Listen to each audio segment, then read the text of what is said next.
Conversaciones desde la coyuntura recibe hoy a Fernando Tuesta. Vamos a hablar de su última entrega, la reforma política. Fernando, ¿cómo estás? ¿Qué tal? ¿Qué tal, César? Gracias por la invitación. Gracias por compartir este tiempo con nosotros. Estás presentando este libro y este libro transita por tu memoria desde la segunda mitad de los 80 por lo menos. Cuéntanos, para comenzar, cuál ha sido el proceso que te ha llevado a hacer esta publicación. Mira, con Penguin Random House llegamos a un acuerdo en el sentido de tratar de hacer un libro basado en muchos trabajos míos que se convertían en también columnas de opinión a lo largo de décadas, siguiendo un objetivo claro que era el tema de reforma política. Yo he escrito sobre muchos temas, pero había uno de particular interés de la década del 80, era sobre el tema de reformas institucionales. De tal manera que de un universo muchísimo mayor, como no sé, 700 columnas, se redujo a lo que ahora se presenta siendo las más significativas y agrupadas en 7 capítulos que tienen que ver con la reforma política. Para empezar, uno primero que tiene que ver con los momentos distintos, diversos, a lo largo del tiempo de las reformas. Luego, tratar de ver el tema del gobierno, el parlamento, las relaciones ejecutivo-legislativo, el sistema de partidos, el sistema electoral, de la misma manera también como el financiamiento de la política y los mecanismos de democracia directa. Entonces, están agrupados de manera temática y a su vez de manera cronológica. Y allí advierto también el prólogo que hay ideas que han ido madurando, otras que he ido cambiando y otras que todavía permanecen dentro de mis preocupaciones, digamos, actuales, ¿no? Entonces esto es una suerte también de sistematización, repito, de ideas que no solamente se plasmaron en columnas, sino en seminarios, eventos, entrevistas, de las cuales terminaron algunas en modificaciones legislativas, y no porque yo formaba parte ni del Parlamento, ni yo formaba parte de ningún ejecutivo, nunca de ningún gobierno, pero digamos allí también mi aporte y mi límite, porque a su vez, por estar tan comprometido con el tema, se me atribuye, digamos, una capacidad de decisión de la que carezco, ¿no? El libro de alguna manera es una respuesta a todo esto. Debo decirte ya de algo en términos más de experiencia o mi travesía académica, que es que en los 80 mis preocupaciones inicialmente eran, y se verán en algunos artículos, y que repito es una muestra de un universo mayor, primero de crítica, ¿no? De observación. Yo me fui a Alemania a hacer doctorado en ciencia política.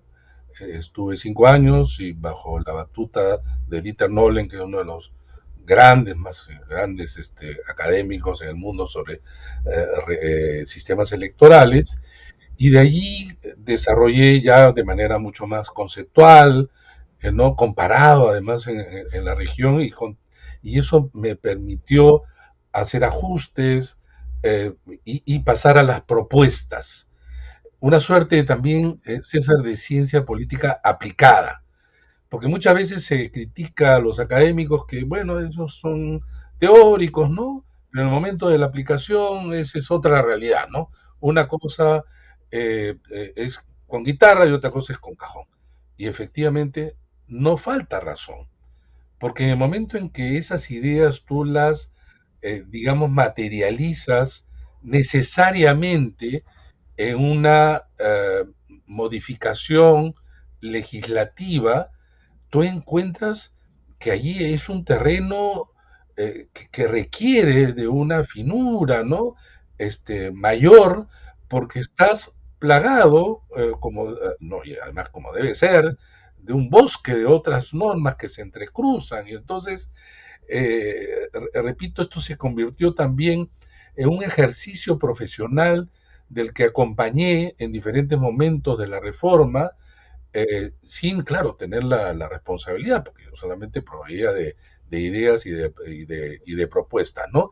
En estos 7 ámbitos distintos de los que, repito, he trabajado a la par, César, Eh, yo formo parte, digamos, de una comunidad de académicos y funcionarios que generalmente vienen de organismos electorales a nivel de América Latina. Soy del comité asesor del Observatorio de Reforma Política de América Latina, lo que me ha permitido estar en misiones de observación, misiones técnicas en diferentes países de la región a lo largo de 3 décadas, e incluso, y un honor para mí, presidir la misión de observación de la revocatoria del presidente de México el año pasado por encargo de OEA, que generalmente otorgan, digamos, o designan a ex representantes, ex presidentes, ex cancilleres, ex políticos, y un caso, digamos,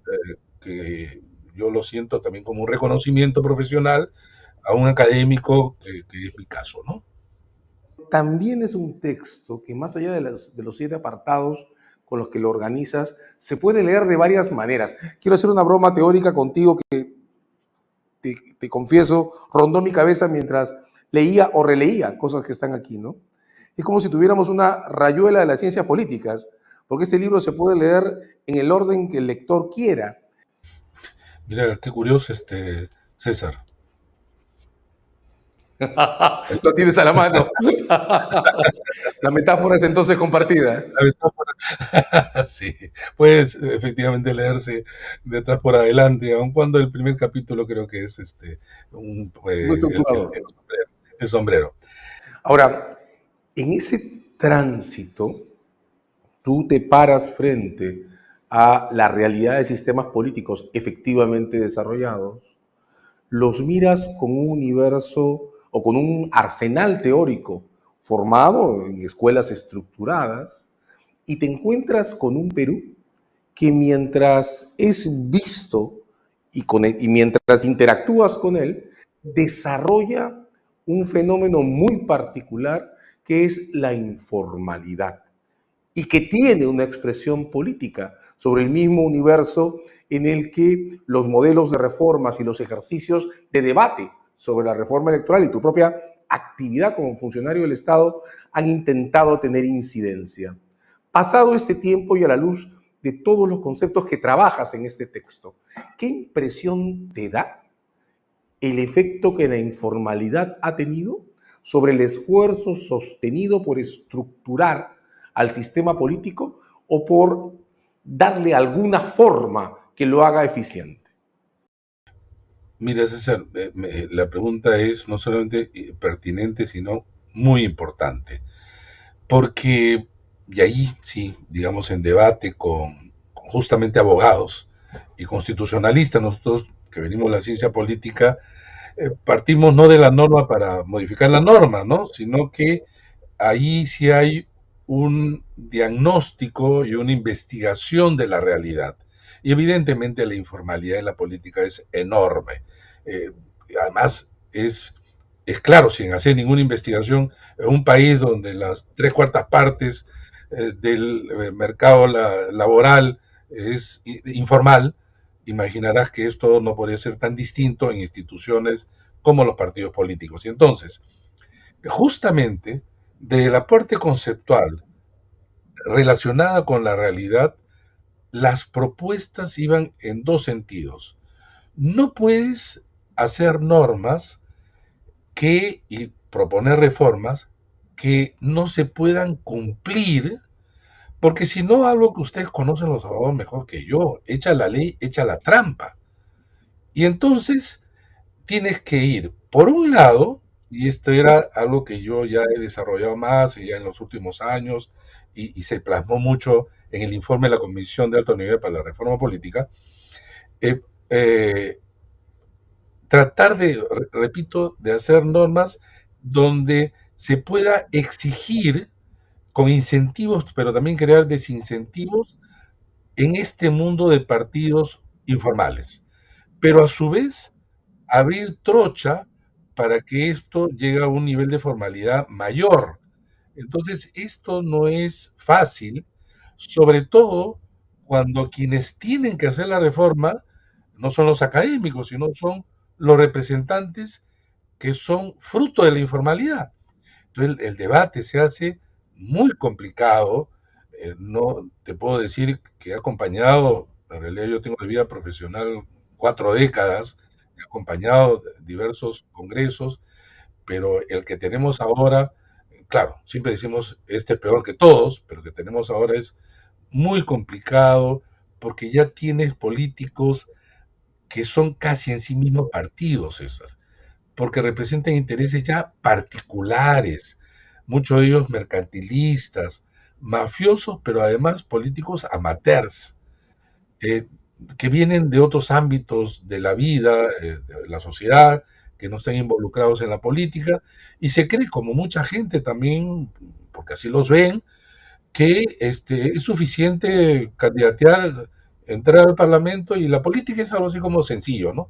Y te damos cuenta que no es sencillo, que requiere experiencia, que requiere formación, porque van a ser los tomadores de decisiones en el momento que se plasme una norma, ¿no? Entonces, ahí hay, claro, procesos de avance, pero la reforma política es eso, ¿no? Un proceso en construcción con idas y venidas, avances y retrocesos, éxitos, pero también hay muchas veces fracasos, ¿no? Yo diría hasta la mayoría.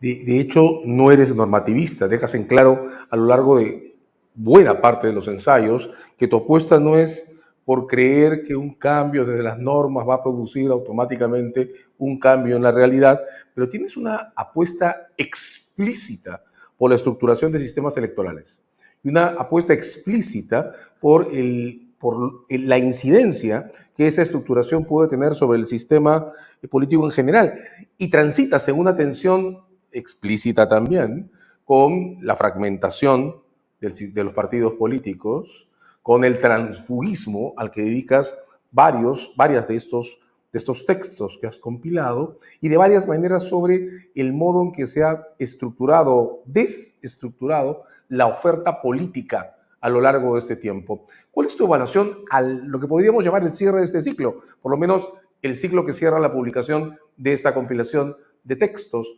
¿Cuánta incidencia práctica puede tener la estructuración de sistemas electorales sobre ese sistema que del fraccionamiento pasa al transfugismo y pasa a esta forma de oferta electoral que nos lleva al sistema actual, a un parlamento que ha tomado el control del Ejecutivo desde elecciones que han sido caracterizadas por la actividad de organizaciones que están bastante lejos de lo que parece ser tu imagen de los partidos políticos en forma, ¿no? ¿Cuál es tu evaluación al cierre? Mira, César, en realidad, eh, cuando yo digo esto, de que la sola norma no va a cambiar la realidad, sin embargo, también soy muy claro que sin ellas las cosas pueden seguir yendo incluso peor, ¿no?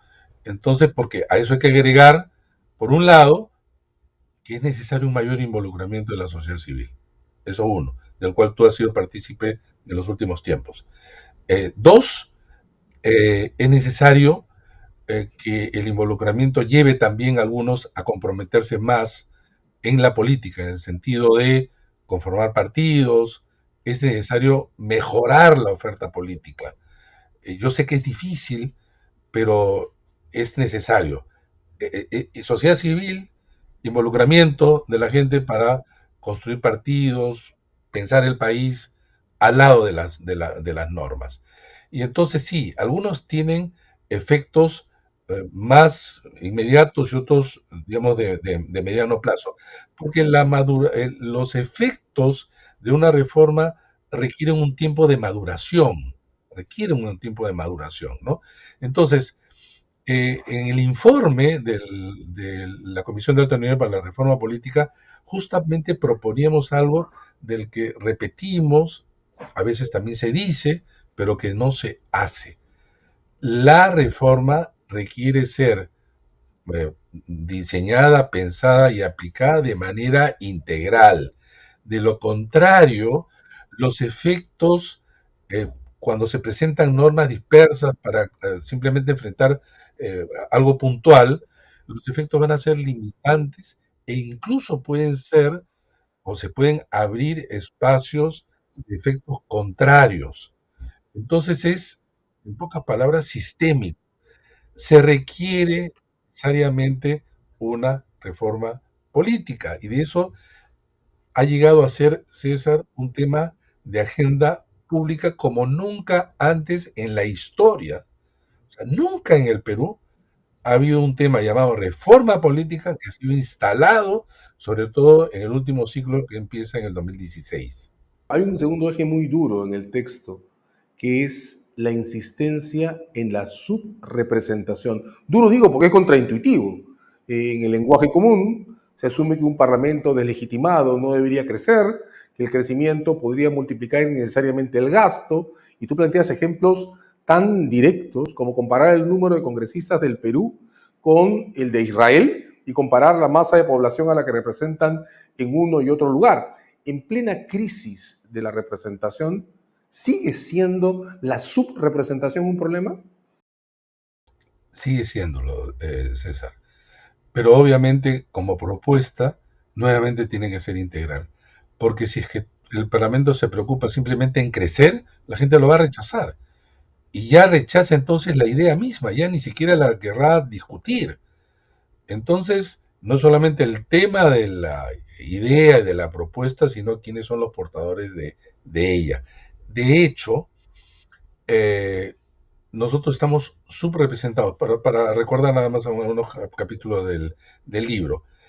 Nosotros somos el quinto país en términos de población electoral, debajo de Brasil, Argentina, México y ligeramente Colombia. Tenemos el quinto. Teníamos el número de congresistas también en quinto lugar hasta la Constitución 93. Hemos pasado a ser décimo 14. Décimo 14. Tenemos el mismo tamaño de parlamento de Uruguay, que tiene 129 en su Cámara de Diputados. Somos mucho más grandes en términos electorales que Bolivia, Chile y Ecuador y tiene un número de parlamentarios mayor. Claro, la respuesta ante esto es sí, pero los nuestros son los peores, ¿no? Porque pero bajo ese argumento, ya no seremos 130, sino si es tan malo el número, entonces ¿por qué no lo reducimos 60 o 30, ¿no? ¿Por qué no? Bajo ese argumento.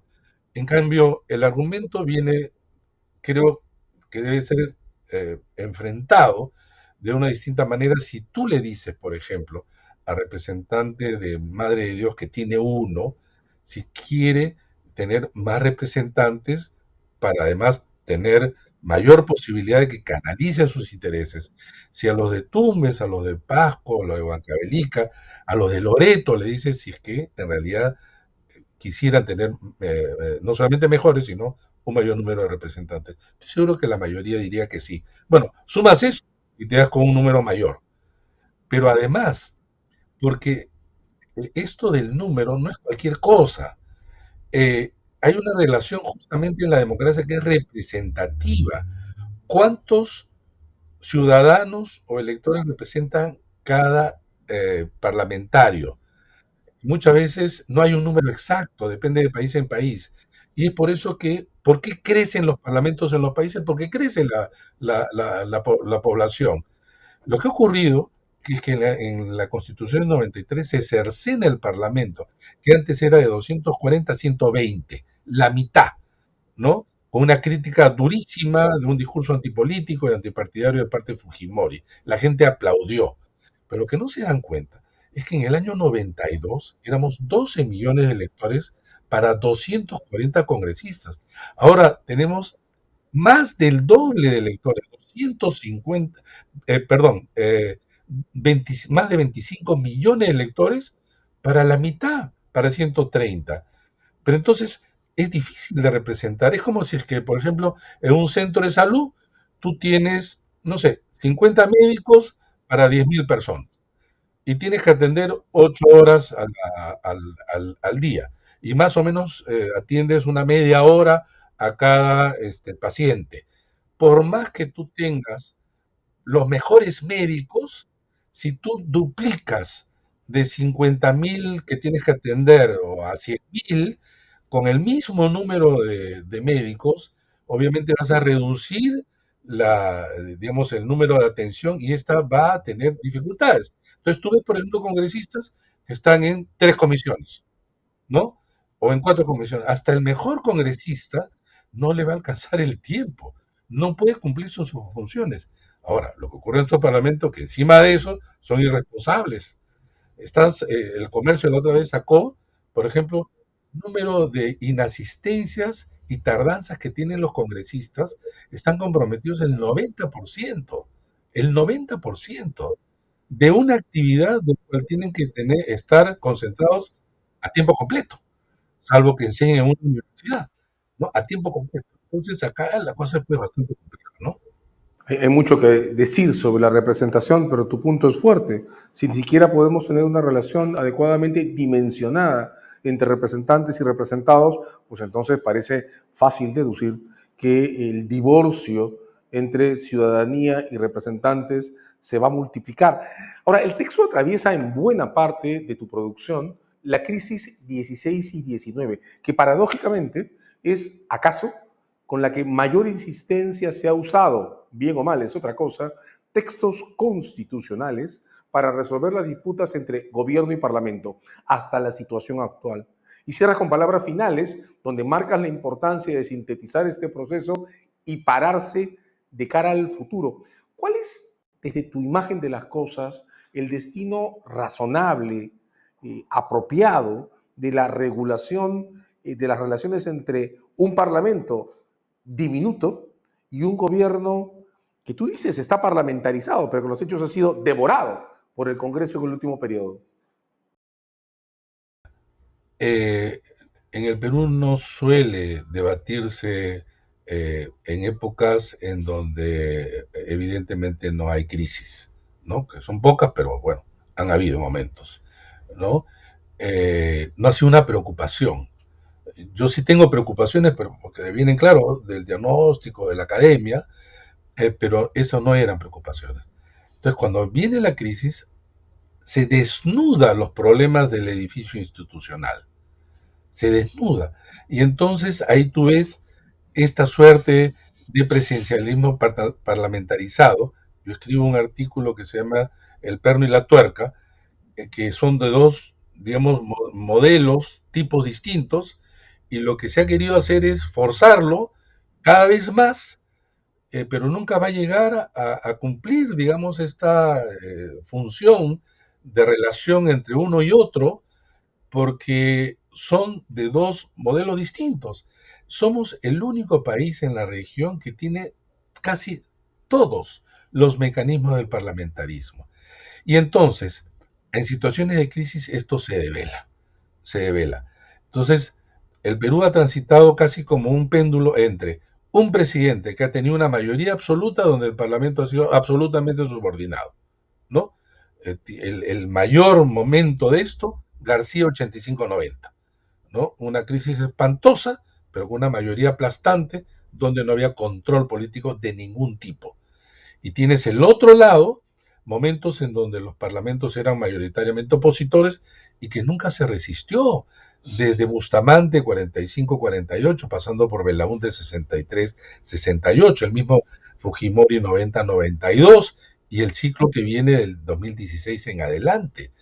Entonces, el problema de nuestro Congreso y nuestros congresistas es tratar de reformar aquello que lo tienen al frente. Por ejemplo, vamos a reformar la Constitución porque ahí está Castillo. Pues se les decía, oiga, reformar la Constitución es como para tener un diseño hacia adelante, porque si no se van a devorar a los próximos presidentes en adelante. En el caso del mal uso inadecuado de la figura de la vacancia, que no es un mecanismo de, como se suele decir, de equilibrio de poderes. Para mí es necesario desmontar las armas nucleares de este diseño que hasta ahora nos ha sido negativo. Mira, en Estados Unidos, que es el presidencialismo del que de una parte traemos, no tiene ninguna figura y funciona. En otros países también.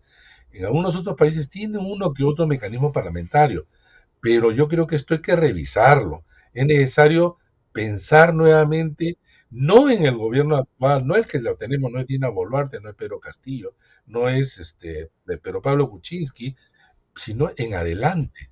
Esto, sin embargo, no es fácil con los congresistas que tenemos al frente.